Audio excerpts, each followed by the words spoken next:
अब हमारे बीच में मैं बुलाना चाहूँगा अपने भाई महेंद्र सिंह सोलंकी जी, देवास सांसद क्षेत्र है, संसदीय क्षेत्र मध्य प्रदेश। मैंने बताया कि आप जज थे और वहाँ से आपको भाग्य यहाँ ले आए हैं। आज कानून बनाने वाली संस्था में दोबारा चुन के आए हैं। मैं संत वृंद से, महाराज जी से निवेदन करूँगा कि माननीय सांसद जी का यहाँ पर स्वागत करते हुए संस्कृत भूषण सम्मान उनको देने की कृपा करेंगे। ऊपर ही आ जाइए।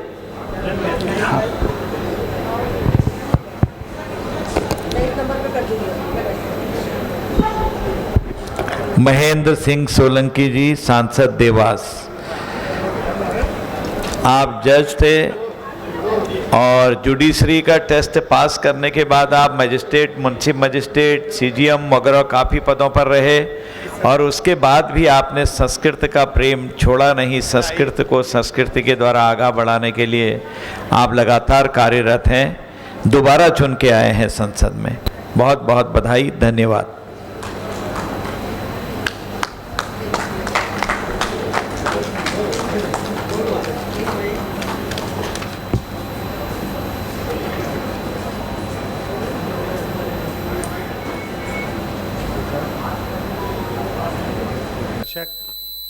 हमारे संत वृंद, उपस्थित आदरणीय अजय भट्ट साहब, उपस्थित सभी महानुभाव। मैं 2019 में जब आया था तो मुझे मेरी मातृ संस्था से ये सूचना प्राप्त हुई थी कि आपको जो शपथ लेनी है वो संस्कृत में लेनी है।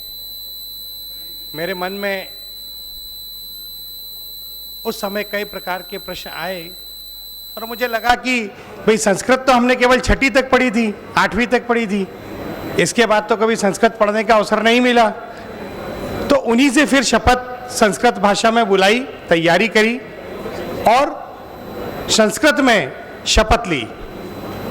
दूसरी बार जब अवसर आया तो पहले से इस बात के लिए तैयार थे कि हमें संस्कृत में ही शपथ लेना है। शपथ ग्रहण के समय में वहां पर उपस्थित रहा और देश भर से आए हुए अनेक सांसदों ने अलग अलग भाषाओं में शपथ ली, लेकिन कहीं भी यह सुनने में नहीं आया कि संस्कृत के अलावा किसी भी भाषा में शपथ लेने वाले सांसद का केवल शपथ लेने के आधार पर स्वागत किया गया हो। यह संस्कृत की विशेषता है। यह हमारी संस्कृति, हमारी सभ्यता से जुड़ी हुई भाषा है और यदि इस भाषा का प्रयोग करके हम हमारे जीवन में आगे बढ़ते हैं तो चारों तरफ सम्मान ही सम्मान मिलेगा। ये इस बात का द्योतक है। आप सब ने मुझे भी सम्मान के लिए बुलाया, मैं आप सबका आभारी हूं। मैं रामायण रिसर्च काउंसिल के सभी पदाधिकारियों को बहुत बहुत धन्यवाद देता हूं। विशेष धन्यवाद मैं आदरणीय अजय भट्ट साहब को देता हूं कि वो बड़े भाई की तरह लगातार हमारा मार्गदर्शन करते रहते हैं और इस कार्यक्रम के संबंध में उन्हीं से मुझे सूचना प्राप्त हुई थी, उनके आदेश का पालन करते हुए इस कार्यक्रम में उपस्थित हुआ था। बहुत बहुत धन्यवाद। भारत माता की जय।